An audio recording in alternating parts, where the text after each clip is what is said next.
Welcome to the Liberace Mansion. Welcome to Under the Vegas Sun, looking at the people, the events, and the news surrounding Las Vegas and the entire Vegas Valley. Hello, I'm Steve Shore. We are live from the Liberace Mansion. Think back. You were 6, maybe 7 years old. What were the things that fascinated you back then? Was it maybe the music, or was it a toy, or was it something different?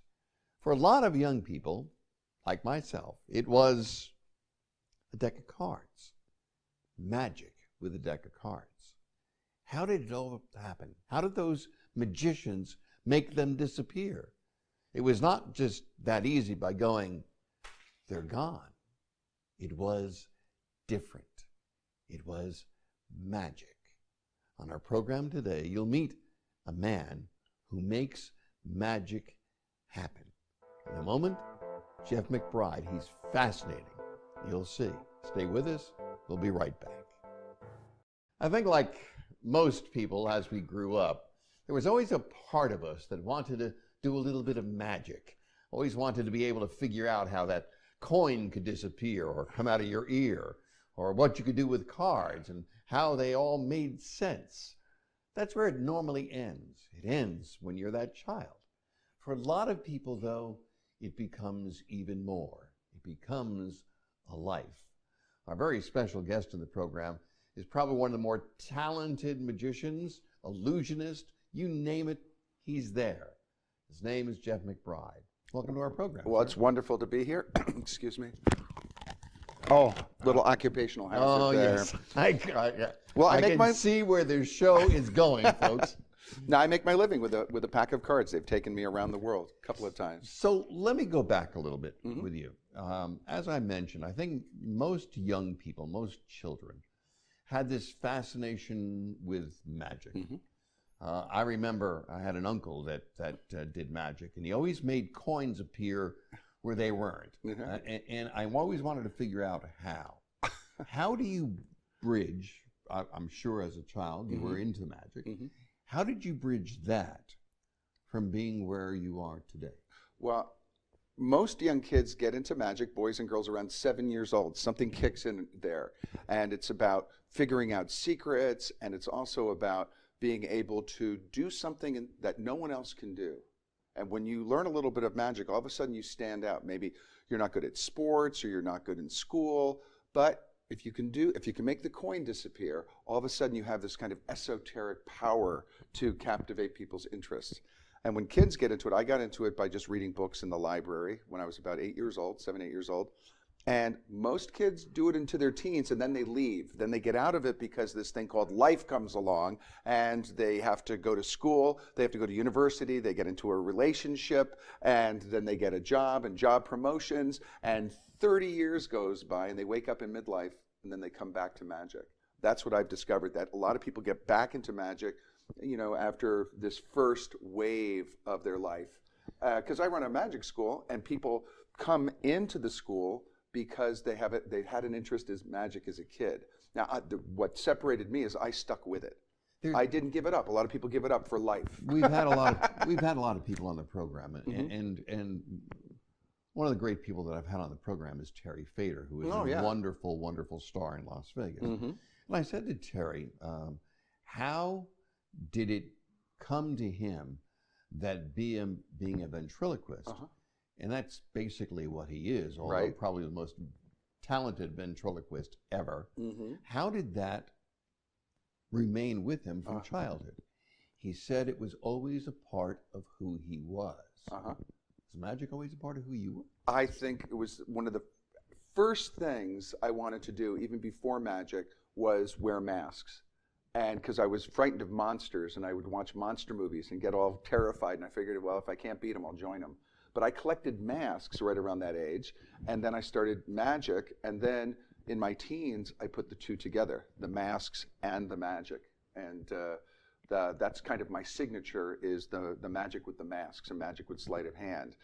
Interesting that many magicians, some top magicians, start as ventriloquists. Did you know David Copperfield started as a ventriloquist? I know that. Yeah. I do know that. Yeah, and so a lot of magicians they'll either do juggling or ventriloquism or magic, and that's how they can stand out from the kids in school. There is a fascination that the audience always has with magicians. I mean, there have been TV shows now on that try to break down what magicians are doing. Like Penn and Teller's Fool Us. Exactly. Well, exactly. I happen to be one of the very few magicians that actually they fooled him. I fooled Penn and Teller. I was watching the show when you did that. But there's a fascination with people wanting to see how it was done. Right. Whether they're sawing a woman in half or whatever they're doing. Tell me what the difference is. I'm going to illustrate that for you. No, I'm going to illustrate it. No, I'm going to illustrate it. Magic and illusion. Well, there's two types of audiences. There's the types of audience that try to figure out the trick, and the type of audience that likes to sit back and enjoy the magic. When you try to figure out the trick, your brain gets tighter and tighter and tighter. And my job as a magician is to have all of those tensions just melt away. Wait a minute. Just like that. Wait a minute. So listen, this is, Albert Einstein said the most beautiful thing we can experience is the mysterious. And Albert Einstein knew that magic wasn't just a puzzle to be figured out. Sometimes magic is just a mystery to be experienced.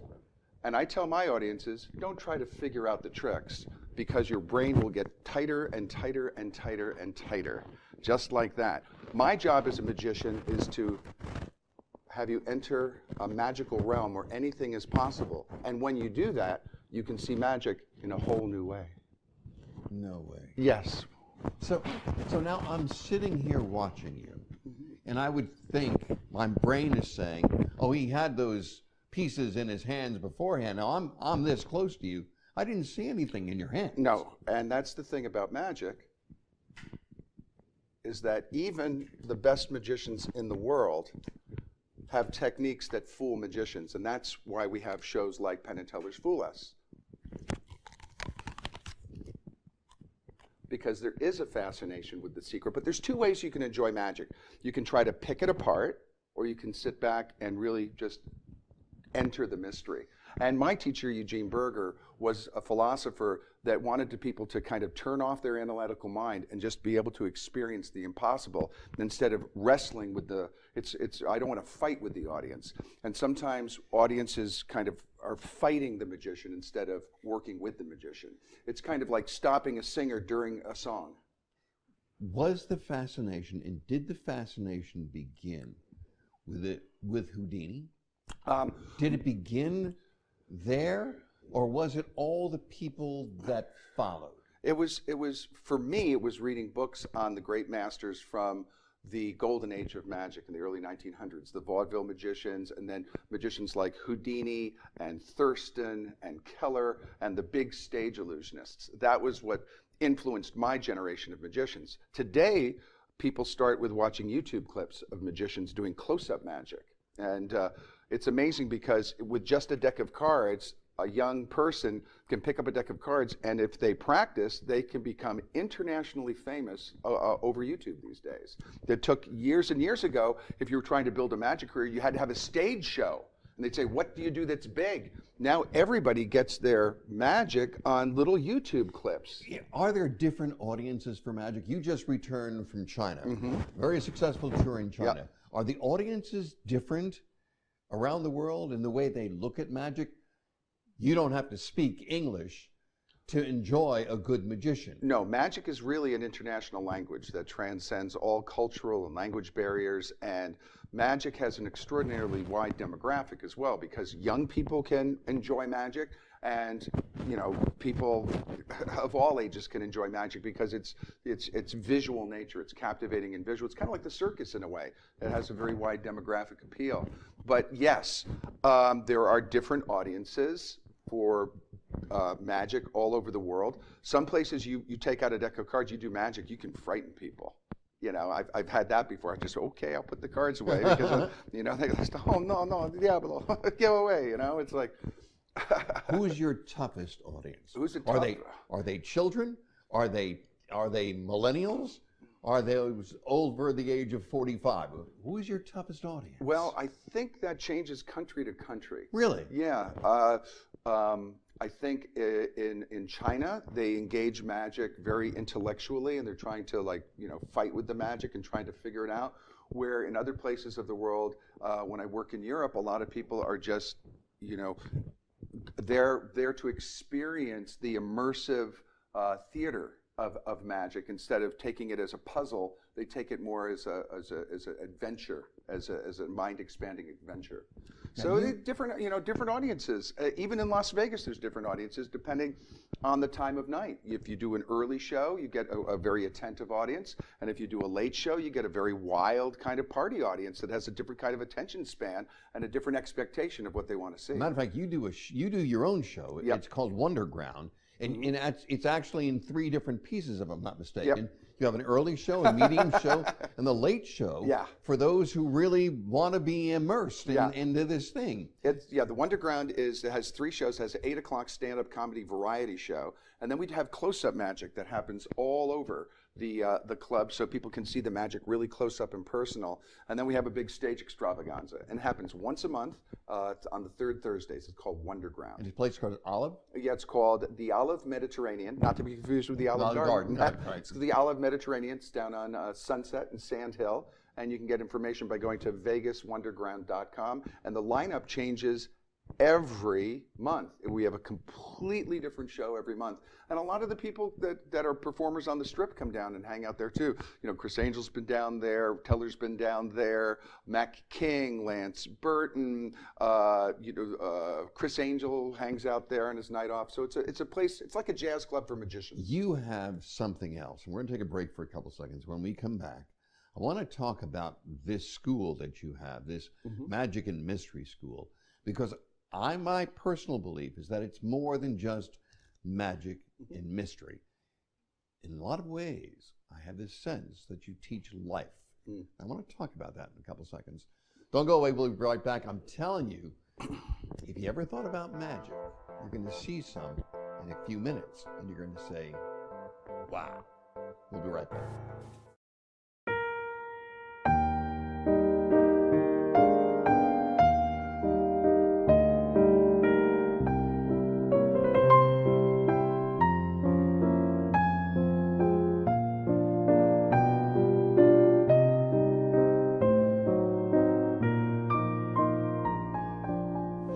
Hello, my name is Martin Ravenhill.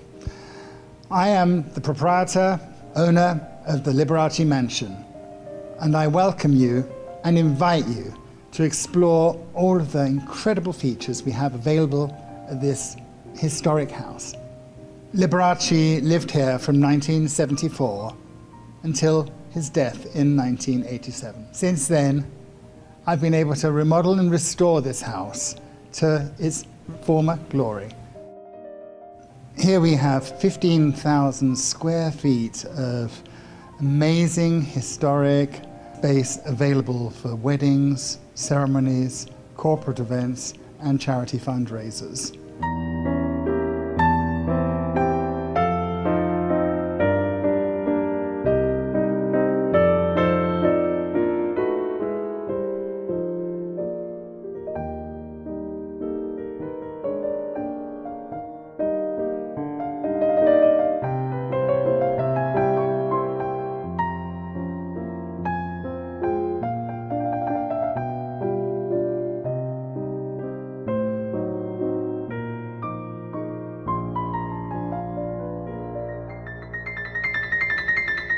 The Liberace Mansion.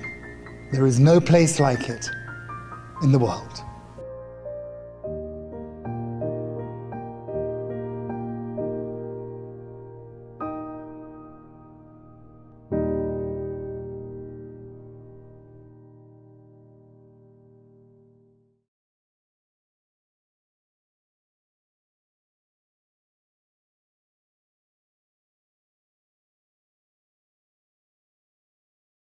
Magician, illusionist, entertainer, teacher. A very special guest, Jeff McBride. Welcome back.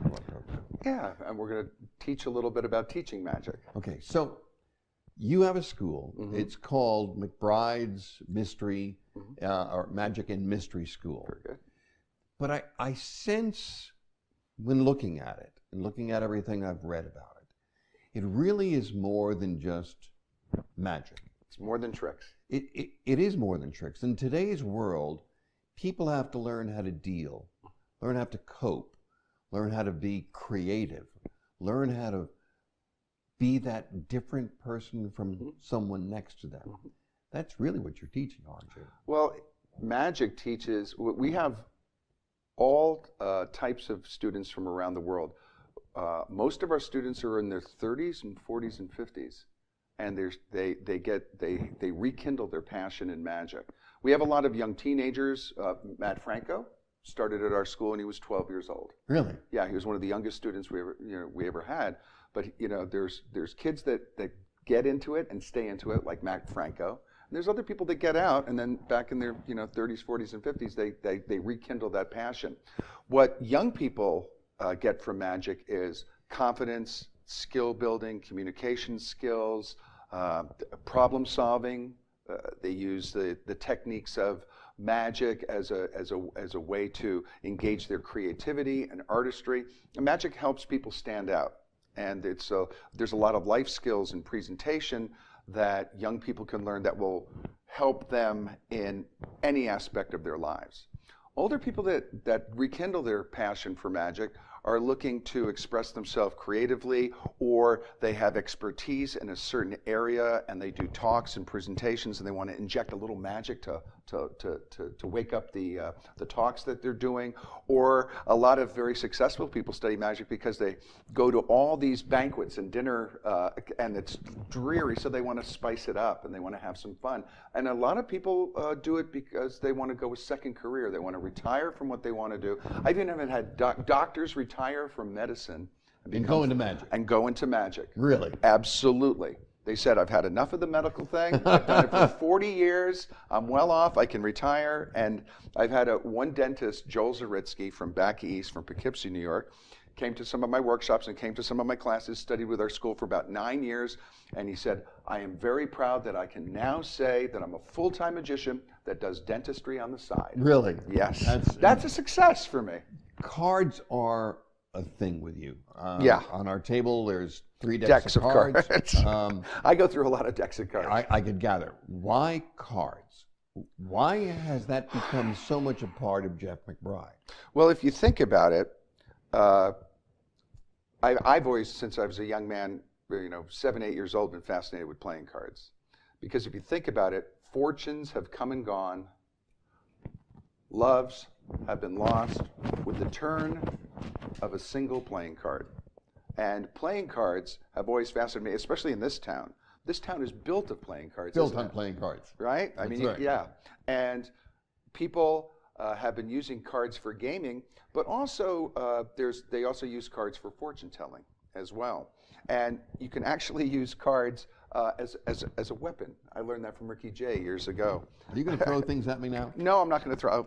Let's see which is the good camera here. Right That's here? your camera right there. Yes, there, right. You caught it. As a matter of fact, you did. Yeah. Right. So a number of years ago, I got the Guinness Book of World Records. I got into for card spinning. Well, actually, you have. I have about 3. You're on the Guinness Book of World Records for 3 different categories. Ooh, I'm nailing that camera. Good. Right? Yeah. Can I get over here? Categories. Yeah. How about over here? Maybe this camera here. Let's see. Ooh, yes, you got it. Yeah. You got it. I don't want to break the lens I here. know. Don't break the lens, please. So, I'm not done yet. keep on going. Listen. Okay. Make yourself happy. So, what is your favorite card thing? Card manipulation is what I do, and that a deck of cards is kind of like a magician's piano in a way. Here at the Liberace Mansion, you have a lot of pianos. And I have a lot of playing cards as well. Yes, you do. And interestingly enough, I was saying that people play with cards, but they also do divination and fortune telling with playing cards. And what's fascinating with playing cards is these are the great-great-grandchildren of the tarot cards. Mm-hmm. And although the pictures are different on the cards, the correspondences between a deck of playing cards and the tarot are astonishing. But you also have to have manual dexterity in order to be able to do what you do with the playing cards. That's true. But interestingly enough, not all magic is sleight of hand.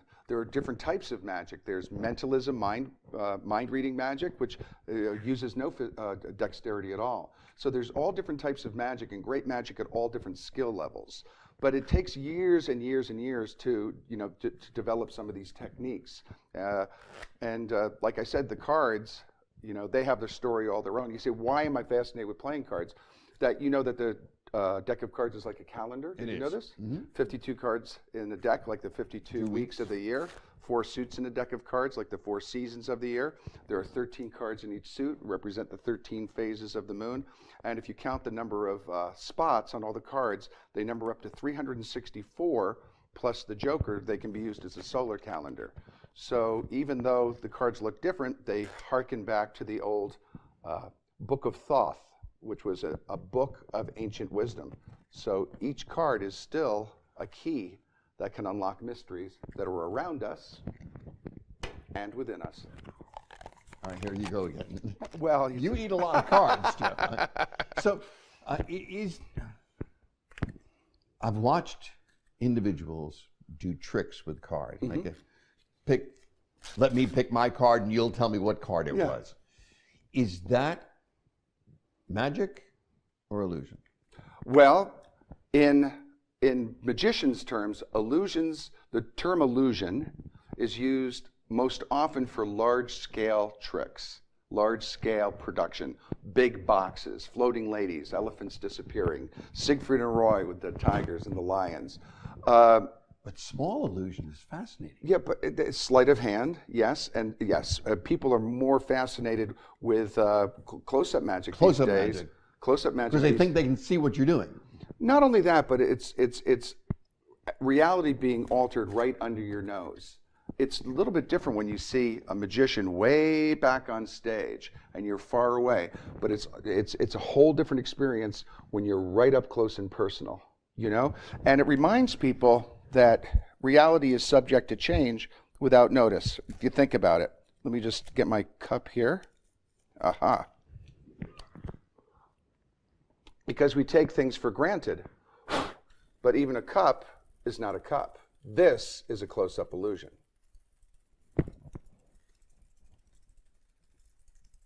And just when you think you have it, something else happens. Okay, I'm sitting here going, wait a minute. Just wait a minute. There is a fascination that occurs when you're like me, somebody who is can't do things like this, in watching somebody who can do things like this. Well, it reminds us all that reality is subject to change without notice. See, now I'll take it differently. Okay. It reminds us that we were all a kid at one time. Yes. It reminds us that no matter how old we are, we can mentally go back to that same place. Mm-hmm. And get that childlike sense of wonder.